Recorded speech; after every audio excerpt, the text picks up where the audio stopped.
everybody, and welcome to another video about spearwork.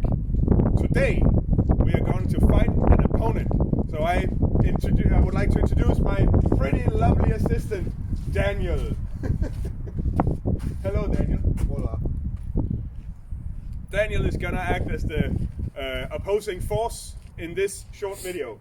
So we just talked about squaring up against your opponent, and this is what we're gonna use in this video. So we're gonna focus on a one-on-one fight. This could be on the line or whatever other situation, but you're going to fight another two-handed spear.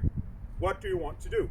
So this is just shortly about one technique that I find really important, and it's controlling your opponent. You can compare this to binding in a sword play. So your goal is to be on top of your opponent's spear. So if he tries to move around, you want to lie on top of his spear, like this. Why? Because you can feel what he's about to do, and you can control what's going to happen. So as you can see, he's trying to strike me, and it takes relatively little effort for me to block it. That's why I want to be there. That means that I can focus on other things on the line without really being worried about what Daniel is going to do. The way to win a bind is the same principle that you use here. You want to put your strong part of the spear on his weak part of the spear, if you can say that. In a sword play, there's going to be an edge that you can dominate with. That's not the case here, even though we kind of have edges on the spear. That doesn't really apply in this situation. So it's more about leverage. So right now we are relatively equal, except that I already won the bind since I'm on top. But we are relatively equal, so trying to control his spear is going to take some force, as well as his ability to slide off and lose me.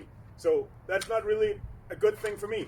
I want to be in a position where he can't slide off and I can control him.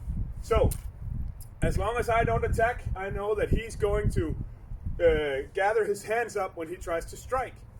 When he gathers his hands up, his leverage decreases, which means that I'm stronger because I have an advantage if my hands are further from each other than his are from each other, assuming we're equally strong. So I want to have a somewhat long grip in this fight, and then just wait for him to do stuff. As you can see, he can't really win. A further advantage of this is that I can strike him easily without him being able to block. Right now, there's an open hit right there that he can't do anything about. Even if he tries to strike me, I can block down and then attack in. You see? Just keep following. You want to control it. It's easy. He can't do anything. And if I really want to, I can whip his spear and control it way better, because I have strength in my spear against his. So that's the advantage of being the upper part in a spear fight.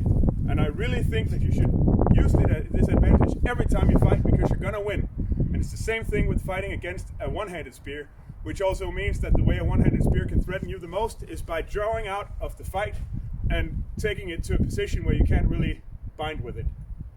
Okay, thank you.